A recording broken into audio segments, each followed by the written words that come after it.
నిన్న రాష్ట్ర వ్యాప్తంగా కూడా 2019తో పోలిస్తే మెజారిటీ ప్రాంతాల్లో ఓటింగ్ పర్సెంట్ పెరిగిందనేది బహిరంగ సత్యం. ఖచ్చితంగా ఇది కూటమి కలిసి వస్తుందని చెప్పి కూటమి ధీమా వ్యక్తం చేస్తుంది. లేదు ప్రభుత్వ సానుకూల ఓటింగ్ ఇదంతా మాకే కలిసి వస్తుందని చెప్పి వైసీపీ చెబుతుంది. విచిత్రం ఏంటంటే 2019లో ఓటింగ్ పెరిగితే 2014 కంటే కూడా 2019లో ఓటింగ్ పెరిగితే ఆ రోజు జగన్మోహన్ రెడ్డి ఇదంతా ప్రభుత్వ వ్యతిరేకత ఓటు మాకే కలిసి వచ్చిందన్నాడు. 2024లో మరొకసారి ఓటింగ్ పెరిగితే మాత్రం ఇది ప్రభుత్వ అనుకూల ఓటింగ్ అన్నాడు. సాధారణంగా ఏ ప్రభుత్వం హయాంలోనైనా సరే ఓటింగ్ పెరిగింది అంటే ప్రధానంగా అక్కడ ప్రభుత్వ వ్యతిరేకత ఉందనేది మనకి స్పష్టంగా అర్థమవుతుంది. మొన్న తెలంగాణ ఎన్నికల్లో కూడా మనం ఇదే చూసాం. అయితే ఇప్పుడు సరే రాష్ట్రం మొత్తం ఫలితాలను కాసేపు పక్కన పెట్టి ఎవరు గెలుస్తారు ఏంటనేది కాసేపు పక్కన పెడితే 4 నియోజకవర్గాల్లో పెరిగిన పోలింగ్ శాతం అనేది ఇప్పుడు ప్రజల్లో ఒక తీవ్ర ఉత్కంఠను తెరదీస్తుంది. మొదటి నుంచి కూడా 4 నియోజకవర్గాల మీద ప్రజల్లో ఎక్కువ ఆశావాదులు అయితే ఎదురు చూస్తున్నారు అందులో ఫలితాల కోసం. ఒకటి కుప్పం, 2 పులివెందులు అంటే చంద్రబాబు గారు జగన్మోహన్ రెడ్డి కాన్స్టిట్యున్సీలతో పాటు పవన్ కళ్యాణ్ పిఠాపురం కాన్స్టిట్యున్సీ, అలాగే మంగళగిరి నారా లోకేష్ కాన్స్టిట్యున్సీ. ఈ 4 నియోజకవర్గాల్లో కూడా పెద్ద ఎత్తున పోలింగ్ జరిగింది. ప్రతి నియోజకవర్గంలో కూడా 2019తో పోలిస్తే 2024లో ఓటింగ్ పర్సెంటేజ్ అయితే పెరిగింది. అయితే ఈ పెరిగిన ఓటింగ్ పర్సెంటేజే ఇప్పుడు కూటమికి కలిసి వస్తుందని వాళ్ళు, లేదు మాకే కలిసి వస్తుందని చెప్పి వైసీపీ ధీమా అయితే వ్యక్తం చేస్తుంది. ఒకసారి మనం ఓటింగ్ సరళి చూద్దాం. ఈ 4 నియోజకవర్గాల్లో 2019లో ఎలా ఉంది, 2024లో ఎలా ఉంది ఏంటి అనేది మనం ఒకసారి కన్నా పరిశీలిస్తే, ముందుగా కుప్పాన్ని, మన చంద్రబాబు గారి నియోజకవర్గం కుప్పాన్ని కానీ తీసుకుంటే 2024లో నిన్న పోలింగ్ అప్డేట్స్ ఇచ్చే టయానికి 85.87% పోలింగ్ నమోదైనట్టుగా మనకి ఎన్నికల సంఘం అయితే చెప్పడం జరిగింది.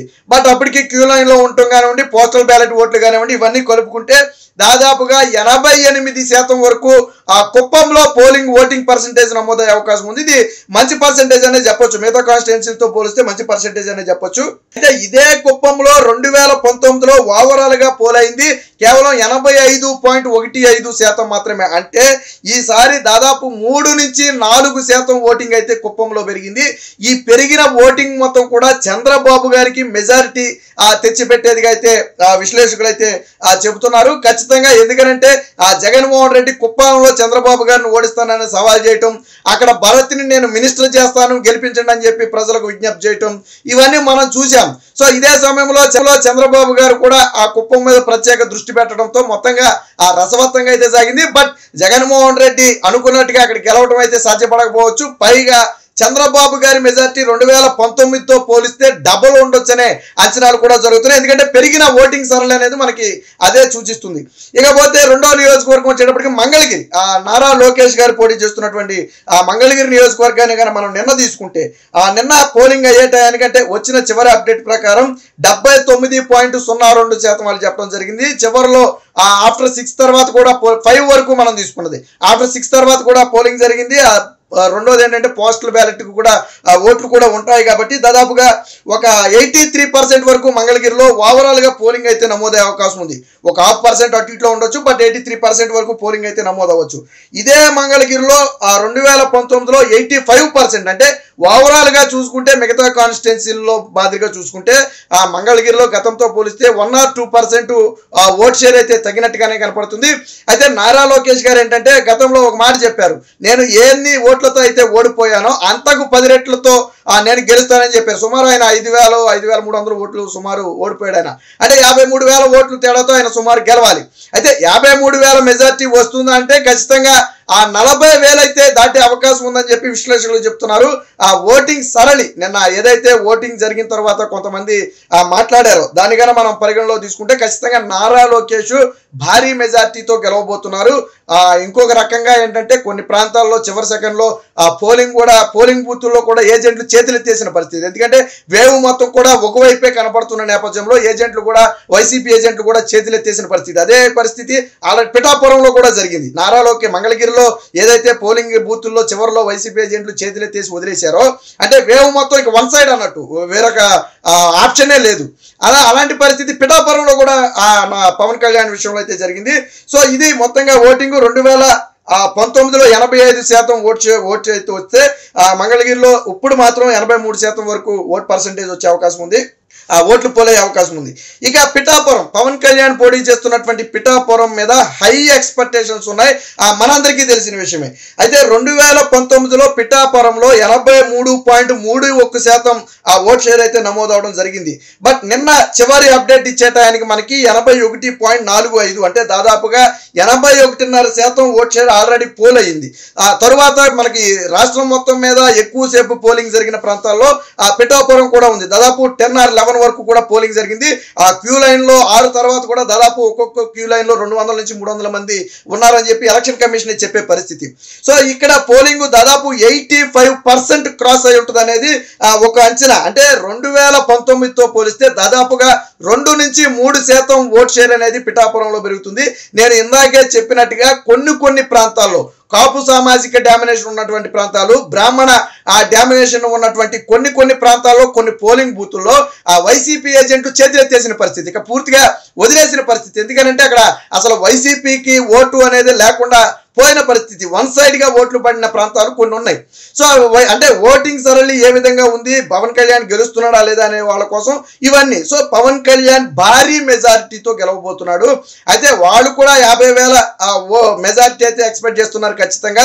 అంటే నారా లోకేష్ ఏదైతే 50,000 ఓట్లు ఎక్స్పెక్ట్ చేస్తున్నారో ఇక్కడ కూడా 50,000 ఓట్లు మెజారిటీతో గెలవచ్చనే ఎక్స్పెక్ట్ చేస్తున్నారు. బట్ ఇక్కడ కూడా నారా లోకేష్ లాగానే ఒక 35-40,000 మెజార్టీతో పవన్ కళ్యాణ్ అయితే గెలిచే అవకాశం ఉందని అయితే తెలుస్తుంది. అంటే ఆషామాషి కాదు, వాస్తవానికి మంగళగిరి అలాగే పిఠాపురం, కుప్పం ఈ 3 ప్రాంతాల్లో ఓటు పర్సంటేజ్ తగ్గించడం కోసం, అంటే టీడీపీ ఓట్ షేర్ ని తగ్గించడం కోసం విశ్వ ప్రయత్నాలు చేశారు. ప్రలోభాలు కానివ్వండి, బెదిరింపులు కానివ్వండి, లేదా ఇంకోటి కానివ్వండి.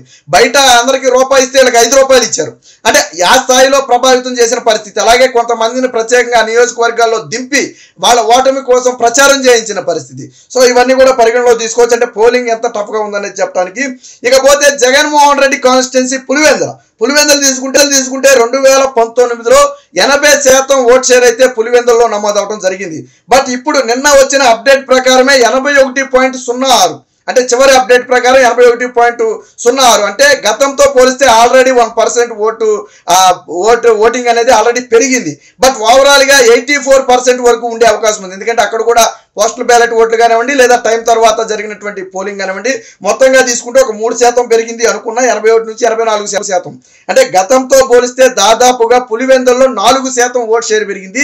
ఇదే ఇప్పుడు తీవ్రంగా భయపెడుతున్న అంశం. ఎందుకంటే మొదటి నుంచి ఒకటే చెప్తున్నాం, పెరిగిన ప్రతి ఓటింగ్ పెరిగింది అంటే ఖచ్చితంగా అది కూటమికే ప్లస్ అయ్యే అవకాశం ఉంది. ఏ ప్రాంతమైనా తీసుకోండి. ముఖ్యంగా అవినాష్ రెడ్డి వ్యవహారం కానివ్వండి, వివేక హత్య కేసులో జగన్మోహన్ రెడ్డి పాత్ర కానివ్వండి, అటుపక్క షర్మిల కానివ్వండి, సునీత కానివ్వండి, వీళ్ళంతా సౌభాగ్యమ్మ, ఎవరైతే వివేకానంద రెడ్డి భార్య సౌభాగ్యమ్మ కానివ్వండి, వీళ్ళంతా ప్రచారం చేయటం, అన్నిటికీ మించి చివరిలో విజయమ్మ షర్మిలను గెలిపించాలని పిలుపునివ్వటం, ఇవన్నీ కూడా మనం దగ్గర నుంచి పరిశీలిస్తే ఖచ్చితంగా పెరిగిన ఓట్ షేర్ అనేది అటు షర్మిలకు అనుకూలంగా మారే అవకాశం ఉందని తెలుస్తుంది. ఇదే సమయంలో గతంతో పోలిస్తే తెలుగుదేశం పార్టీ అభ్యర్థి బీటెక్ రవి చాలా బలంగా జగన్మోహన్ రెడ్డిని అయితే ఢీకొన్నాడు. ఖచ్చితంగా జగన్మోహన్ రెడ్డి సరే చావుదాపు కొనలాటపోయినట్టు గెలిస్తే గెలవచ్చేమో, కానీ మెజారిటీ అయితే భారీగా తగ్గిపోయి దాదాపు లాస్ట్ టైం 80,000-90,000 మెజారిటీతో జగన్మోహన్ రెడ్డి గెలిచాడు. బట్ ఇప్పుడు అలాంటి పరిస్థితి అయితే లేదు. ఖచ్చితంగా ఏమన్నా ఒక 20,000-30,000 మెజారిటీతో జగన్మోహన్ రెడ్డి గెలిస్తే గెలవచ్చు. ఎందుకంటే పూర్తి స్థాయి దెబ్బతినకపోయినా మొత్తానికి గెలిస్తే గెలవచ్చు, కానీ బట్ మెజారిటీ మొత్తం కూడా తగ్గిపోయే పరిస్థితి అయితే ఉన్నట్టుగా తెలుస్తుంది. ఇది మొత్తంగా ఇప్పుడు పులివెందుల్లో పెరిగినటువంటి ఓట్ షేర్ కూడా ఖచ్చితంగా జగన్మోహన్ రెడ్డిని అయితే కొంత భయపెడుతుంది. అది కూటమికి ప్లస్ అయిందా, లేదా కాంగ్రెస్ పార్టీకి ప్లస్ అయిందా, క్రాస్ ఓటింగ్ ఏమైనా జరిగిందా అంటే కొంతమంది జగన్మోహన్ రెడ్డికి ఓటేసిన పైన ఎంపీకి ఓటేలా, ఎంపీ షర్మిలకు ఓటేశారు. సో క్రాస్ ఓటింగ్ కూడా జరిగిందని కొంత అనుమానాలు ఉన్నాయి. సో ఇవన్నీ కూడా జగన్మోహన్ రెడ్డిని అయితే తీవ్రంగా భయపెడుతున్నాయి. ఇది మొత్తంగా 4 కీలక నియోజకవర్గాలు ఏదైతే కుప్పం, మంగళగిరి, పిఠాపురం అలాగే పులివెందుల 4 కీలక నేతలుగా ఉన్నటువంటి ఈ 4 నియోజకవర్గాల్లో అయితే ఒక్క మంగళగిరిలో మినహాయించి మిగిలిన 3 నియోజకవర్గాల్లో అయితే ఓట్ పర్సంటేజ్ అయితే ఖచ్చితంగా పెరిగింది. ఖచ్చితంగా అది కూటమికి కలిసి వస్తుందని చెప్పి ఊహాగానాలు అయితే ఉన్నాయి.